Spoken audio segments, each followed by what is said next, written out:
আসসালামু আলাইকুম, কেমন আছেন সবাই? আশা করি ভালো আছেন। আল্লাহর রহমতে আমরাও অনেক ভালো আছি।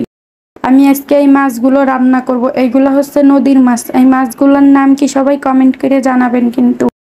আর এই মাছগুলো খেতেও কিন্তু অনেক মজার। মাছগুলো সব আমি অফ ক্যামেরায় পরিষ্কার করে ধুয়ে নিছি। এখন লবণ, হলুদ, মরিচের গুঁড়া মাখাইয়ে তেলে দিয়ে দিলাম, ভাজতেছি। মাছগুলো ভাজার পরে মনে হচ্ছে অনেক শক্ত হবে। এখন একটু কেমন যেন অল্পগুলো দিছি যাতে ভাঙ্গে না যায়। মাছগুলো ভাজা হয়ে গেছে, এখন আমি মাছগুলো সব তুলে নেব।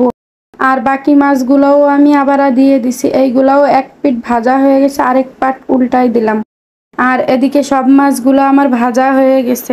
এখন আমি কড়াইতে পরিমাণ মতো মশলা বাটা সবগুলা মিলাইয়ে একবারে বাইটে দিছি। রসুন, পেঁয়াজ তো বাটা হয়ে গেছে। এখানে আমি শুকনা মরিচ ব্যবহার করব না, আমি রান্না করব কাঁচা মরিচ দিয়ে। নদীর মাছ একটু ঝোল ঝোল করে রান্না করব কাঁচা মরিচ দিয়ে, খেতে কিন্তু অনেক মজা লাগবে। আর সবসময় তো শুকনা মরিচ দিই, আমি একটু কমই দেওয়ার চেষ্টা করি।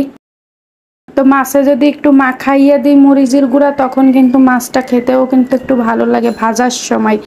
তো এখন আমি মাছগুলো ভালো করে নাড়ে চেড়ে মিশাই দিব আর ঝোলের মধ্যে ঢুকাই দেবো যাতে মশলাটা ভিতরে যায়। এদিকে মাছগুলো আমার রান্না করা প্রায় শেষ হয়ে গেছে। আমি জিরার গুঁড়া দিয়ে দিছি। আর আমার ভিডিওটা যদি ভালো লাগে সবাই লাইক, কমেন্ট, শেয়ার করবেন। আর যারা ফলো দেন নাই ফলো দিয়ে পাশে থাকবেন। আর ইউটিউব থেকে দেখলে চ্যানেলটা সাবস্ক্রাইব করে পাশে থাকবেন। ধন্যবাদ সবাইকে ভিডিওটা কষ্ট করে দেখার জন্য। আল্লাহ হাফেজ।